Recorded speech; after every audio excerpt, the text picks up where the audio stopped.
This woman isn't a prisoner, she's a masterpiece made of stolen skin. 6 years ago, she was a man. Then a grieving doctor surgically transformed him into his dead wife. And now, he's falling in love with the victim he shaped with his own hands. Her meals arrive right on schedule, served with a glass of drugged juice. Everything she needs is sent up through a tiny dumbwaiter. But the moment she asks for anything more, the housekeeper just smiles and politely refuses. Then he goes back to watching her through a monitor. Every move she makes is under constant surveillance. Because this woman is a prisoner, her name is Vera. And the man holding her captive is a brilliant plastic surgeon named Robert.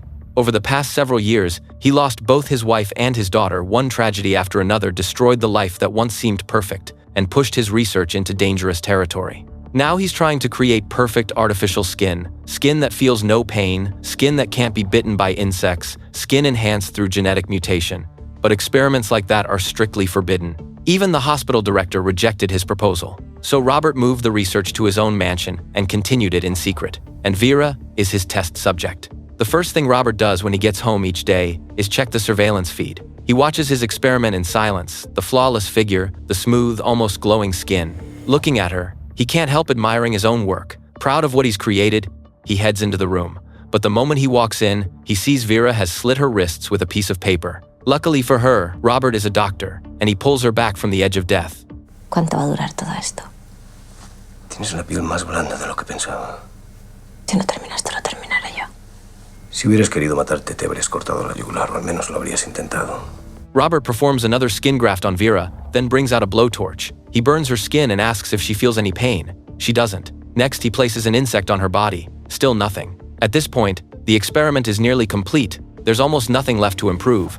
As far as Robert is concerned, she's finished. A complete success. And Vera can do nothing but lie there and let him keep testing her. But as time passes, something begins to change. Robert starts developing feelings for the very thing he created. He stares at her through the monitor for long stretches, then zooms in on her face, quietly admiring what he sees as perfect beauty. And Vera seems to notice it too. She can feel that something in Robert is shifting. Maybe years of captivity have twisted her emotions. Maybe it's Stockholm Syndrome. Because little by little, Vera seems to be falling for Robert too. One day, Robert enters the room for one of her routine checkups, and suddenly, Vera throws herself into his arms. Sé que me miras.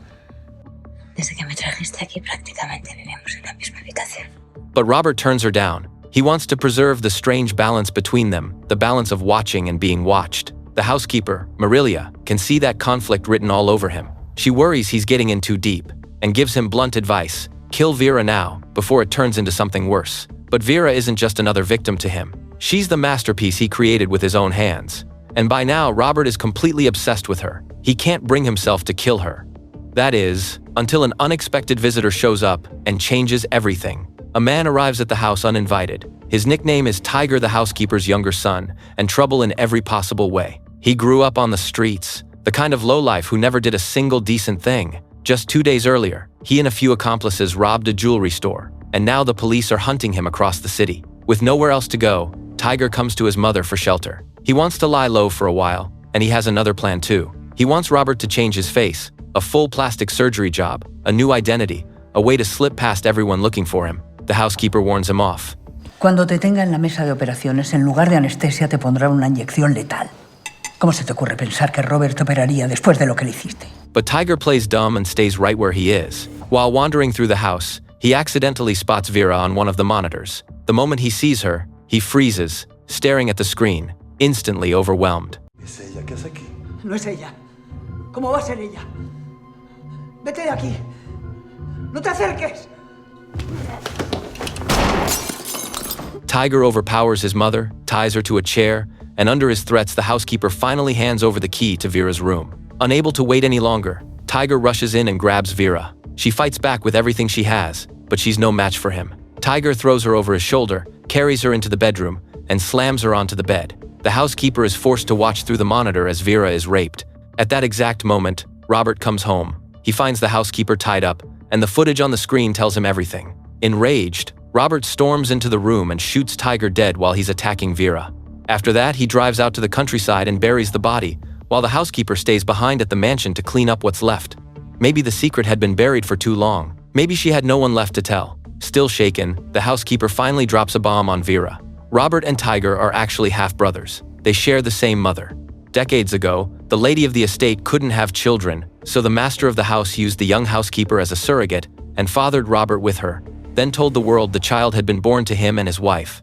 Years later, the housekeeper had another son with a servant. That child was Tiger, but once it was over, the man disappeared. Between the two boys, she always favored Robert, the son she raised with her own hands, the one who became successful, not Tiger, who grew up wild and brought nothing but trouble.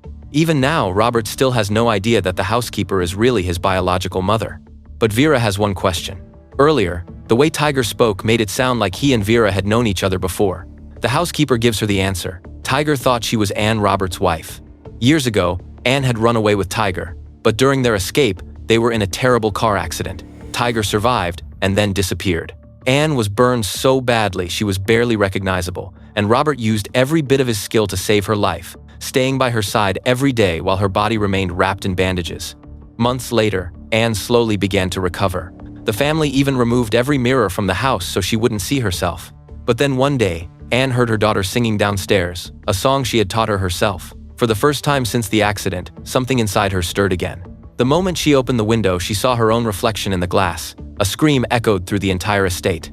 In the end, she couldn't bear the sight of her own face, and she jumped to her death right in front of her daughter. From that day on, the girl was left deeply traumatized. She eventually developed a severe mental illness, and years later, she repeated the same tragedy herself.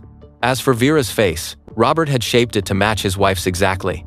After learning all of this, Vera is flooded with mixed emotions. She seems to feel a deep sense of sympathy for everything Robert has been through, and suddenly the rage he showed when he shot Tiger makes perfect sense, because by then, he had truly fallen in love with Vera.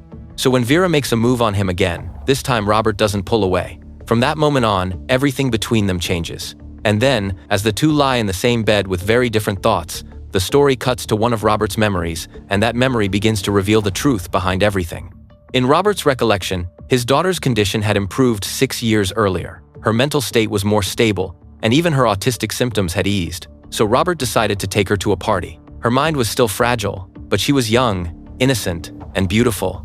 It didn't take long for a young man named Vicente to notice her, and before long the two slipped away from the party and headed into the woods outside the villa to be alone together.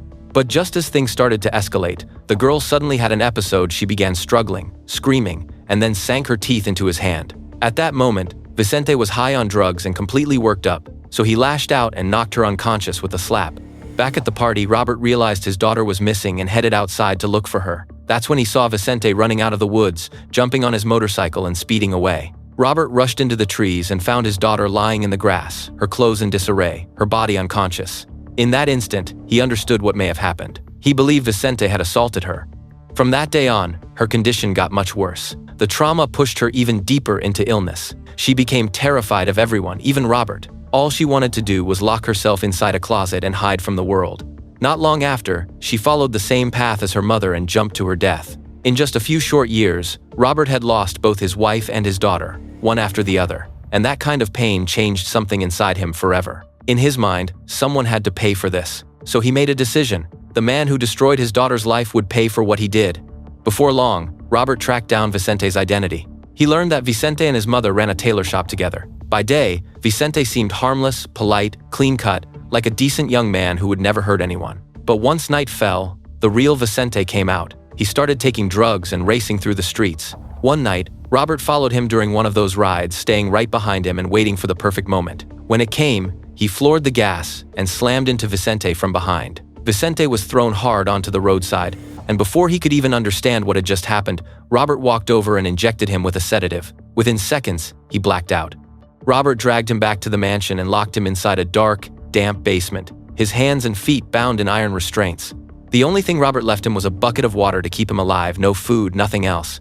So Vicente was forced to survive on water alone and somehow managed to hold on for several days.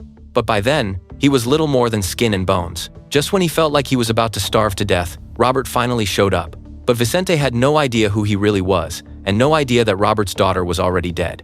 Robert said nothing. He simply turned on a high-pressure hose and blasted Vicente with freezing water, drenching him from head to toe.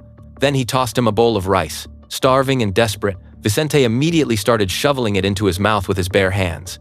After he finished eating, Robert smeared something thick and sticky across Vicente's face. Vicente was so terrified he barely dared to make a sound. Then Robert pulls out a razor and shaves off his beard completely. Why shave him? Because Robert is about to remake him entirely. He straps Vicente's unconscious body to an operating table, calls in several trusted assistants, and together they begin a full reconstruction of his body.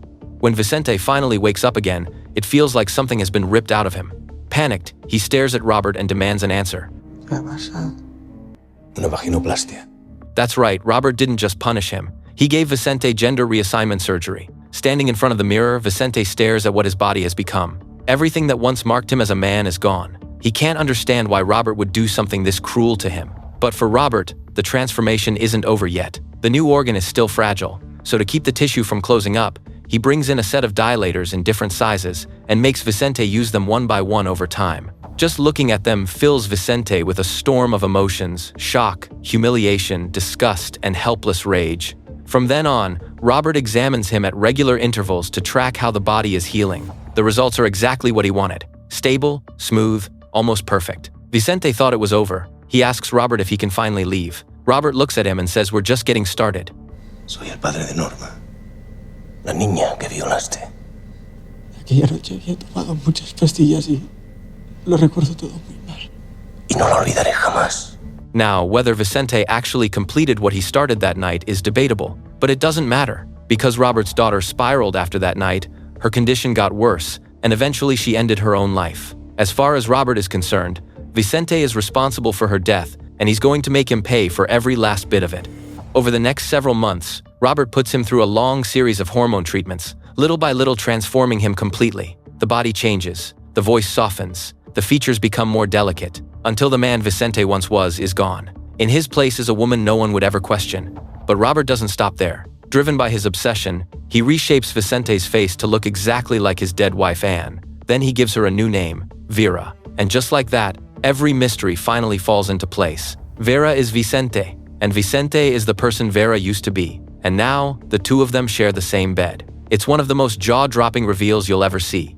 From that point on, Robert keeps Vera locked inside the mansion. With no way out, she has no choice but to submit. Day after day, she watches TV, practices yoga, makes little crafts with her hands, anything to make time pass. At the same time, she marks each day on the wall and writes down short sentences to remind herself of one thing: she is still alive, and she does not belong here. And so the days turn into months, and the months turn into years. But over time, something subtle begins to shift between them.